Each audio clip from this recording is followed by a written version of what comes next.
1263 German நாட்டை சேர்ந்த Peter ஃப்ராகுவே என்ற குருவானவர் ரோம் நகருக்கு பயணமாகி கொண்டிருந்தார். பயணமாகும் வழியிலே பொல்சேனா என்ற இடத்திலே திருப்பணி நிறைவேற்றலாம் என்று விரும்பினார். நற்கருணையின் மீது அவருக்கு அலாதி பிரியம் உண்டு.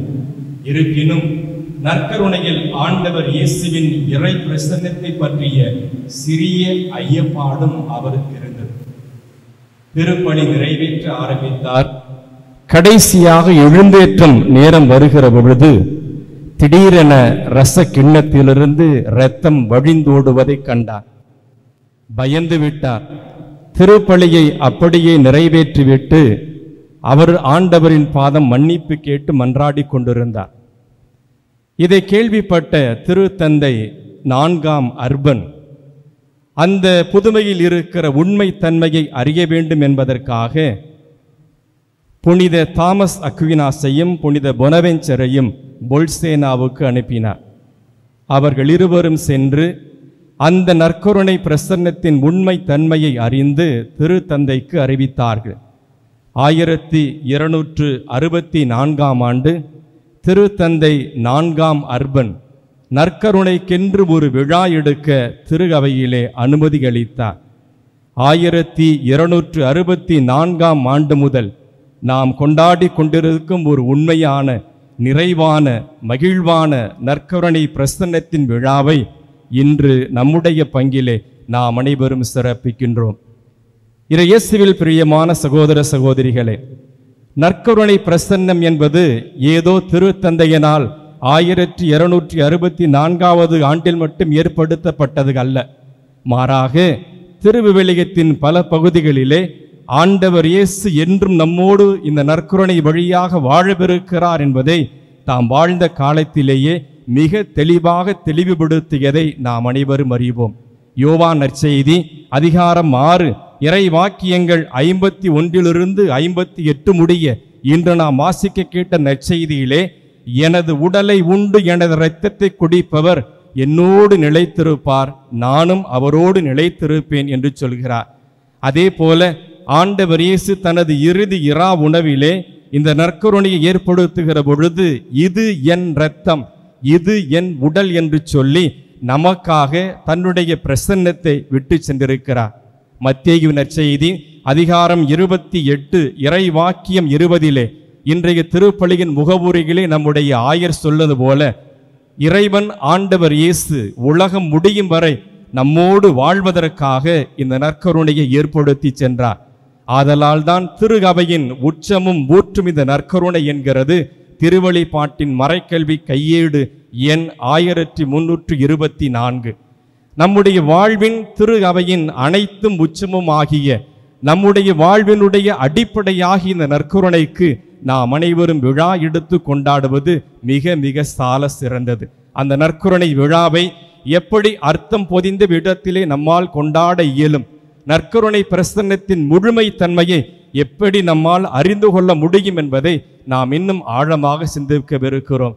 இந்த நற்கருணை கொண்டாட்டம் என்பது மிக மிக அவசியம் என்பதை மறைந்த திருத்தந்தை 16ஆம் பெனடிக்ட் கூட தன்னுடைய வாழ்விலே தெளிவுபடுத்தி இருக்கிறார்.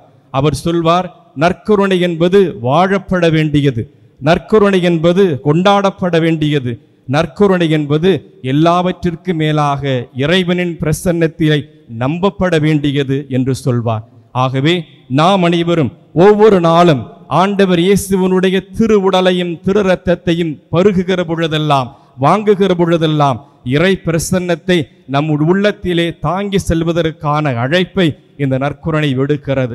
அப்படி என்றால் இந்த நற்கருணை நம்முடைய வாழ்விலே ஏற்படுத்தும் மாற்றங்கள் என்ன, இந்த நற்கருணையின் வழியாக இறைவனும் திரு அவையும் நமக்கு தருகிற படிப்பினைகள் என்ன என்பதை சிந்திப்பதற்குத்தான் இன்றைய இந்த விழா நமக்கு அழைப்பு விடுக்கிறது. அதை 5 வகையிலே நான் உங்களோடு சிந்திப்பதற்கு விளைகிறேன். முதலாவதாக, நற்கருணை என்பது தியாகத்தின் அடையாளம். தியாகம் என்றால் என்ன? தனக்கென்று பாராமல் பிறருக்கு எது தேவையோ அதை முழுமையாக அவருக்கு செய்வது, அல்லது யாரும் எதையும் நம்மிடம் கேட்டுத்தான் பெற வேண்டுமல்ல, மாறாக அடுத்தவர் தேவையில் இருக்கிறார் என்பதை அறிந்து கொள்ளுகிற பொழுதே அவர்களுக்கு ஓடோடி சென்று நம்மிடம் இருப்பதை முழுமையாக பகிர்வதுதான் தியாகத்தின் அடையாளம். ஆண்டவர் இயேசு கிறிஸ்து கூட அப்படி ஒரு தியாகத்தை தான் இந்த நற்கருணைகளை செய்தார். இதைத்தான் பிலிப்பியருக்கு எழுதிய திருமடல் அதிகாரம் 2 இறைவாக்கியங்கள் 6-9 வரை பவுலடியார் அழகாக சொல்லுவார். அவர் கடவுளாயிருந்தும் கடவுளுக்குரிய நிலையை விடாது பிடித்து கொண்டிருக்க வேண்டிய ஒன்றாக கருதவில்லை. தானாக தன்னையே தாழ்த்தி அடிமையின் தன்மை பூண்டு சாவை ஏற்கும் அளவுக்கு, அதுவும் சிலுவை சாவையை ஏற்கும் அளவுக்கு தன்னை கீழ்ப்படுத்தினார், தன்னை கையளித்தார், தன்னை தியாகத்தின் பலியாக்கினார் என்று சொல்வார். அன்பிற்குரியவர்களே, அந்த தியாகத்தின் உச்சம்தான் இன்று நாம் கொண்டாடுகிற இந்த நற்கருணை.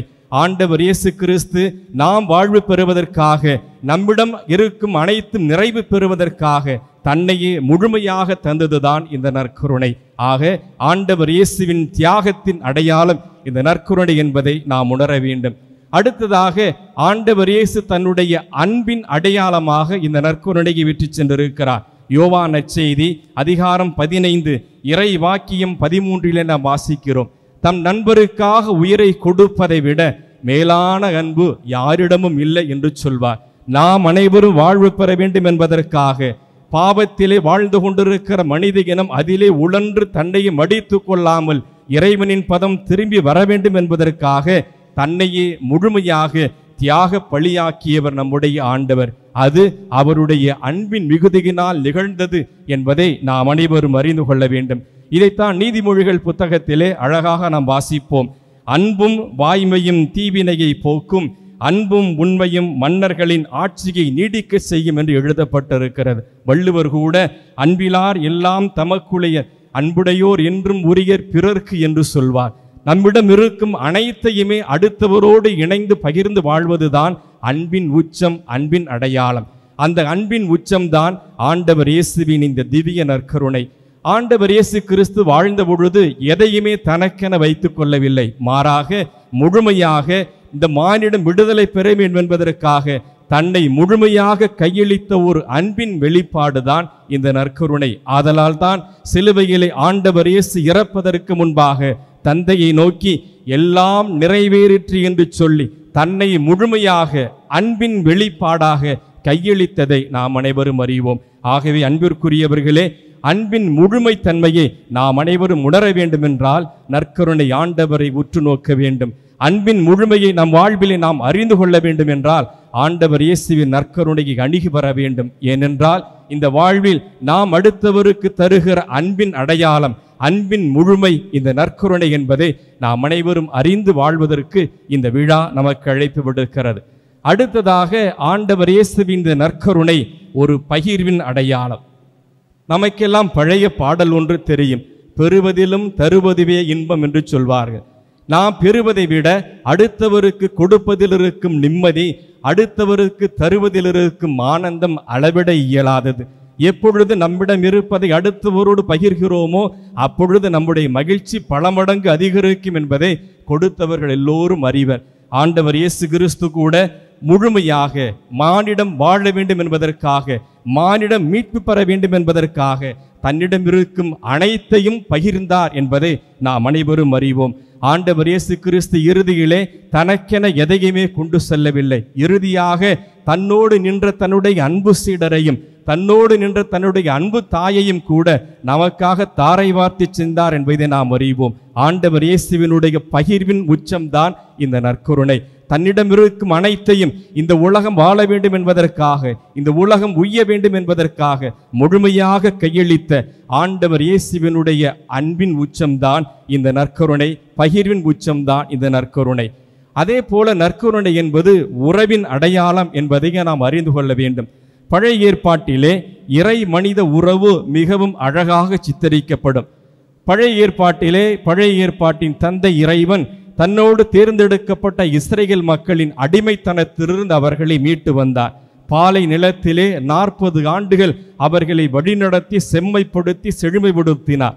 இருப்பினும் உடன்படிக்கையின் வழியாக அவர்களோடு பல முறை தன்னுடைய உறவை அவர் புதுப்பித்துக் கொள்ள முயன்றாலும் கூட அவர்கள் வழங்கா கழுத்துடைய மக்களாக மீண்டும் மீண்டும் ஆண்டவருக்கு எதிராக விலகி சென்றதை நாம் விவிலியத்திலே படித்திருப்போம். பிறகு இறைவாக்கினர்கள் நீதி தலைவர்களையெல்லாம் அரசர்களையெல்லாம் அவர்களுக்கு அனுப்பி அவர்களை நேர்வழிப்படுத்தினார், நல்வழிப்படுத்தினார். ஆனால் கடைசியாக இந்த மானிடம் வாழ வேண்டும் என்பதற்காக தன்னுடைய மைந்தனையே இந்த உலகிற்கு அனுப்பினார். ஆதலால் தான் எபிரேயருக்கு எழுதப்பட்ட திருமடல் அதிகாரம் 1 மற்றும் இறைவசனம் 1-2 நாம் படிக்கிறோம். பற்பல முறைகளில் பல்வேறு வகைகளில் முன்னோர்களோடு பேசிய நம் இறைவன் நாம் வாழும் இறுதி நாட்களில் நம்முடைய மகன் வழியாகவே நம்மோடு பேசியிருக்கிறார் என்று சொல்லுகிறார்.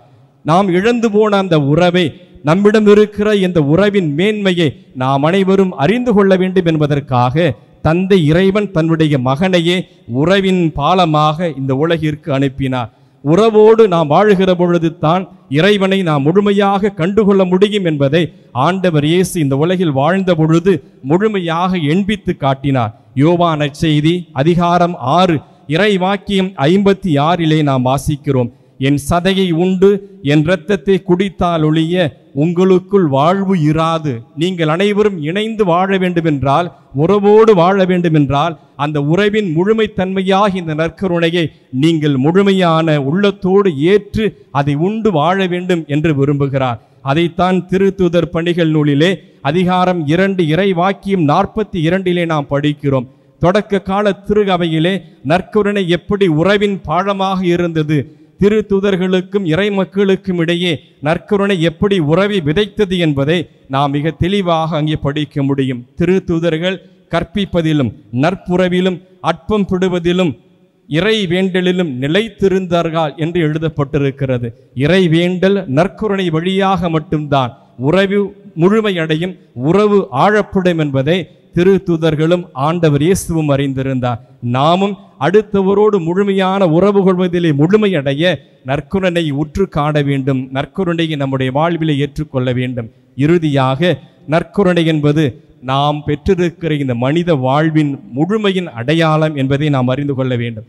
பழைய ஏற்பாட்டிலே மன்னாவை உண்டார்கள் இஸ்ரவேல் மக்கள். இருப்பினும் அந்த மன்னாவை உண்டவர்கள் அனைவரும் மடிந்து போயினர். ஆனால் நற்கருணையை உண்பவர் நிறை வாழ்வை பெறுவார் என்று இந்த நற்செய்தி வாசகத்திலே நாம் வாசிக்க கேட்டோம். யோவான் நற்செய்தி அதிகாரம் 6 இறைவாக்கியம் 51 வாழ்வு பெறுவதற்காக நான் இதை கொடுக்கிறேன் என்று சொல்லுகிறார். அதே போல யோவான் நற்செய்தி அதிகாரம் 6 இறைவாக்கியம் 57 வாழும் தந்தை என்னை அனுப்பினார், அதுபோல என்னை உண்போரும் என்னில் வாழ்வார் என்று சொல்லுகிறார். ஆகவே நாம் இந்த உலகிலே வாழுகிற பொழுது நம்முடைய வாழ்வின் முழுமையை கண்டுகொள்ள வேண்டும் என்றால் நற்கருணையை அணுகி வர வேண்டும்.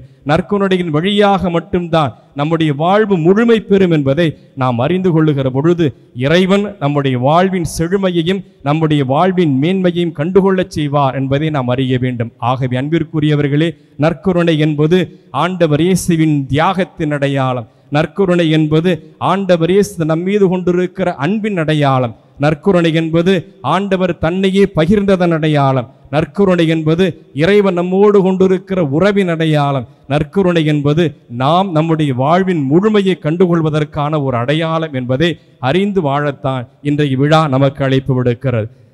அன்பிற்குரியவர்களே, உடனிருப்பவர் நாம் அனைவரும் உச்சம் பெற வேண்டும் என்பதற்காக, ஆண்டவரோடு இணைந்து வாழ வேண்டும் என்பதற்காக, இணைந்து வாழும் திரு அவையிலே நாம் அனைவரும் நல்ல இறை மக்களாக வாழ வேண்டும் என்பதற்காகத்தான் ஆண்டவர் இயேசு கிறிஸ்து இந்த நற்கருணையை நமக்கு விட்டு சென்றிருக்கிறார். ஆனால் எத்தகைய மனநிலையோடு இந்த நற்கருணையை நாம் அணுகுகிறோம் என்பதை சிந்திப்பதற்கு நாம் அழைக்கப்படுகிறோம்.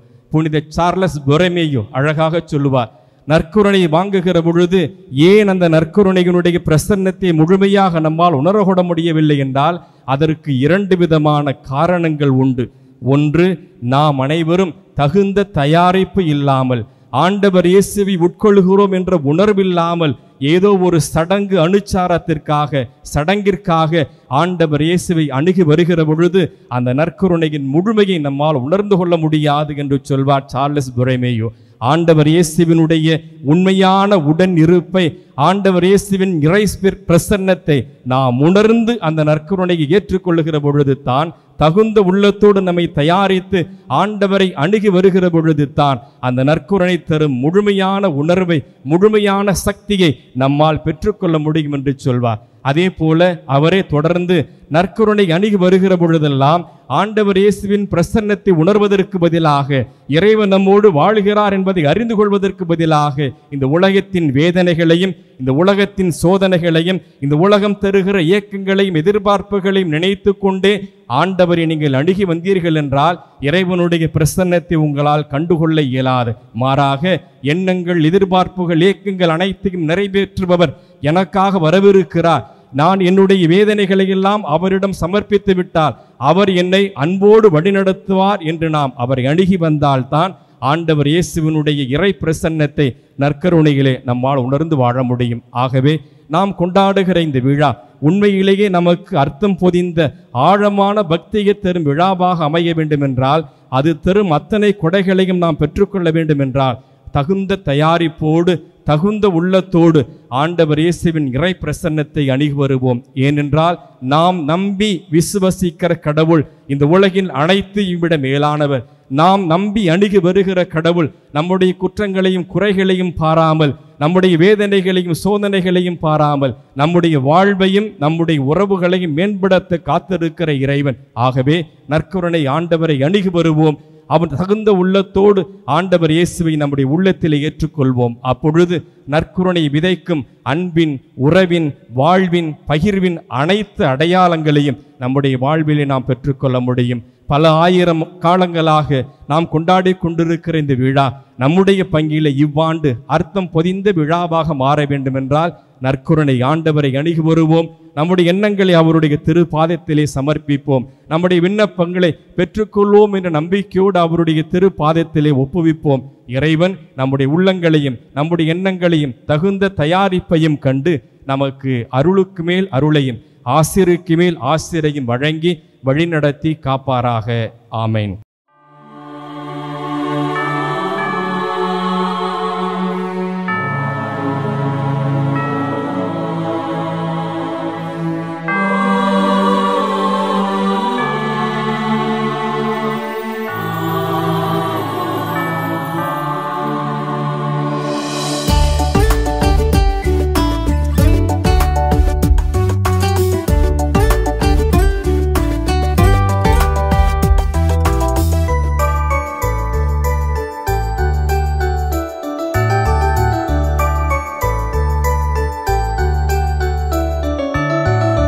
கருணையில் வாழுகின்ற தெய்வமே ஆராதனை,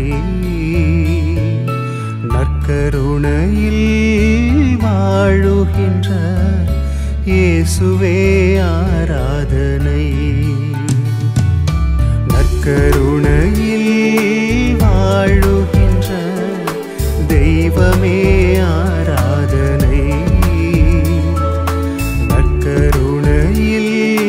வாழுகின்ற இயேசுவே ஆராதனை, ஆராதனை, ஆராதனை, ஆராதனை, ஆராதனை, ஆராதனை, ஆராதனை, ஆராதனை உமக்கே, ஆராதனை, ஆராதனை, ஆராதனை, ஆராதனை, ஆராதனை, ஆராதனை, ஆராதனை உமக்கே.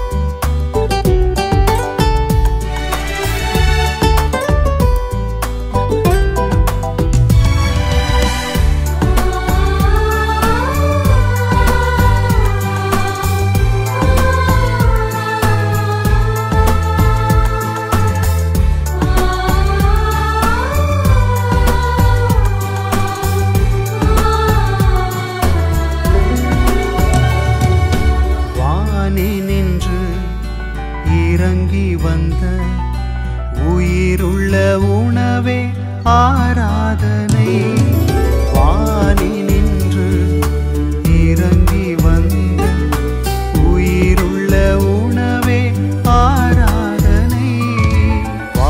வாழ்வழிக்கும் அருமருந்தே, வாழ்வழிக்கும் அருமருந்தே, உமக்கே ஆராதனை,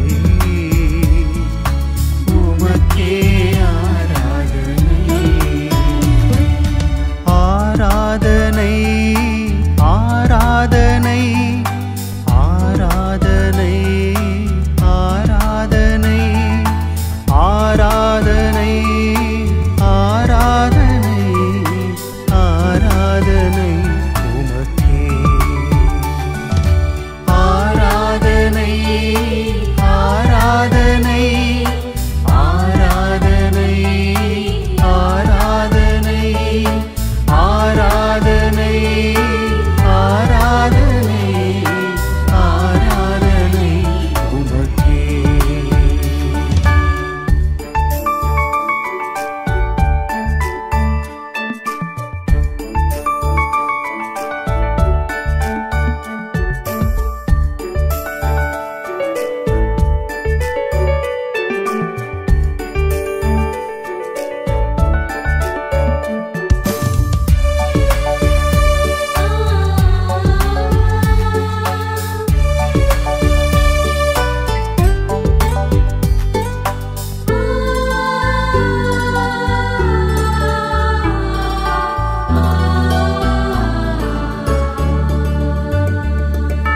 கருவினிலே ஒரு கொடுத்து தெரிந்தெடுத்தீரே ஆராதனை.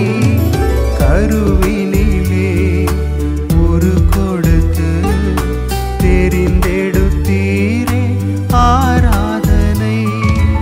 அருகினிலே இருப்பவரே, அருகினிலே இருப்பவரே, உமக்கே ஆராதனை, உமக்கே ஆராதனை. ஆராதனை ஆராதனை ஆராதனை ஆராதனை ஆராதனை ஆராதனை ஆராதனை உமக்கே. ஆராதனை ஆராதனை ஆராதனை ஆராதனை ஆராதனை ஆராதனை ஆராதனை உமக்கே. நற்கருணையில் வாழுகின்ற தெய்வமே ஆராதனை. நற்கருணையில் வாழுகின்ற இயேசுவே ஆராதனை.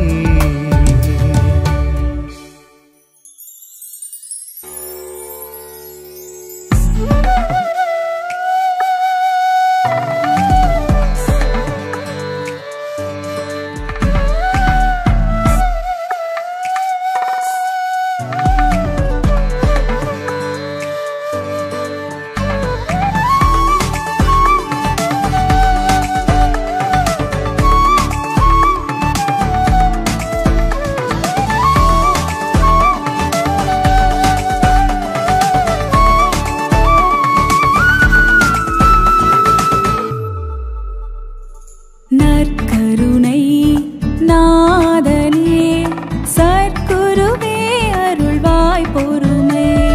நற்கருணை நாதனே,